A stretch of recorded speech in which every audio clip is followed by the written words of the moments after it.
Good morning dear student. मैं Manoj math की पाठशाला में आपका स्वागत करता हूँ। अभी तक हमने मैथ में समझ लिया, जान लिया कि नॉर्थ में कौन कौन से स्टेट पाए जाते हैं, ईस्ट में कौन कौन से पाए जाते हैं और साउथ में कौन कौन से स्टेट पाए जाते हैं। अब लास्ट बचा आपका वेस्ट। वेस्ट में कौन कौन से स्टेट पाए जाते हैं और उनकी खासियत क्या है, उनकी भाषाएं क्या है, और इसके बारे में हम लोग जानेंगे।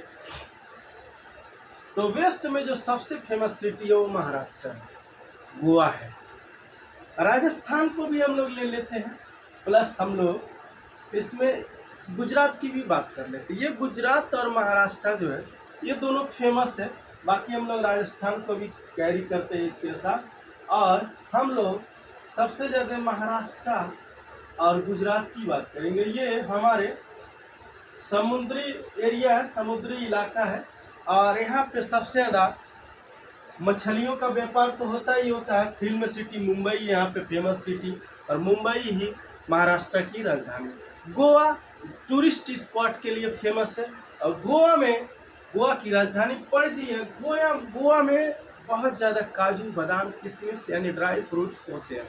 और गुजरात हमारा औद्योगिक क्षेत्र जिसकी राजधानी गांधीनगर। लेकिन गुजरात के बारे में आप सभी लोग जानते हैं कि अगर हमारे देश में 200 उद्यमी होंगे, 200 व्यापारी होंगे, तो उसमें 180 आपको गुजरात से मिल जाएंगे। गुजरात के लोग व्यापार में बहुत डील करते हैं, सदियों से व्यापार में ही वो लोग विकसित हैं।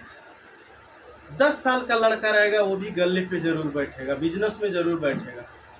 बिजनेस करना उनके जीन में, उनके कण कण में, रग रग में बिजनेस समाया हुआ है।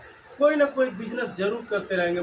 हमारे मुंबई में जब मैं था, करीब 70-80 साल के एक अंकल जी आते थे, हमारे ऑफिस में बैठते थे। मैं उनको चाय वाय पिलाता था, आते थे। और भैया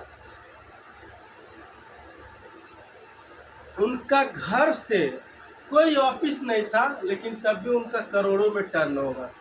वो ऐसे बिजनेस करते थे, टर्न मतलब नो ऑफिस, विदाउट ऑफिस वो बिजनेस करते थे, और इस हिसाब से बिजनेस करते थे कि करोड़ों में टर्नओवर था उनका पर्टिकुलर घर के नाम पर जीएसटी नंबर था, सब कुछ था, लेकिन बिजनेस उनका ऐसे चलता था। इधर उधर टेंडर वेंडर निकालते रहते थे, कुछ चीज़ें समझते रहते थे, इनसे उनसे डिटेल लेते रहते थे, इनको सप्लाई करना, उनको सप्लाई करना, इनके दुकान पर। मतलब गुजराती थे, बहुत ज़बरदस्त तरीका था, लॉजिक लगाए थे, एकदम बूढ़े थे, 70-80, सीढ़ियों पे नहीं चल पाते थे, लेकिन वो बिजनेस करते थे। हमारे लैक्सी सर थे, मजा लाते थे। वो उनसे बात करते थे, कहते थे अरे भैया ये बुढ़ऊ आ गए क्या, बैठा इनको भी यही 2 घंटा सोएंगे। और उसके बाद कहते थे, हम बैठाते थे, चाय पिलाते थे, कहते थे अरे भैया ये चल नहीं पाते हैं, कभी कभी सीढ़ियों पे इनको उतार दिया करो, अगर कहे तो हेल्प मांगे तो लेते। एक बार सीढ़ी से गिर गए थे, इनको चोट लग गया था। मैं क्या बता, इतने एजेज है फिर भी कितना मतलब बिजनेस में व्यस्त रहते थे। इतना बिजी लोग होते हैं, इतना बिजनेस माइंड होता है उनका। मतलब कोई कॉन्सेप्ट गुजराती लोग, राजस्थानी लोग तो जानते ही आप लोग, मरवाड़ी लोग क्या उनका कहना है।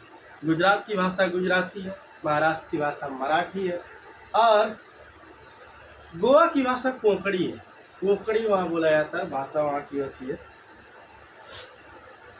और इन चारों जगहों पे ना बहुत व्यापार का मतलब ये सब केंद्र है।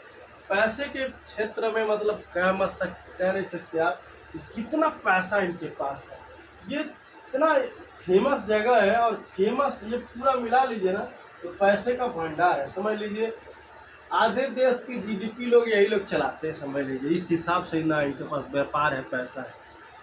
और समुद्री इलाका होने के कारण इजली व्यापार भी और कर लेते हैं। अदर कंट्री में भी मछली का व्यापार भी होता है, और भी व्यापार बहुत इजली हो जाता है इनका। तो इस तरह से हम लोग आज ने वेस्ट को समझ लिया। मिलते हैं नेक्स्ट वीडियो में, तब तक के लिए वीडियो को वॉच कीजिए, दोस्तों में शेयर कीजिए, और हमें सब्सक्राइब कीजिए। मिलते हैं नेक्स्ट वीडियो में, तब तक के लिए जय हिंद दोस्तों।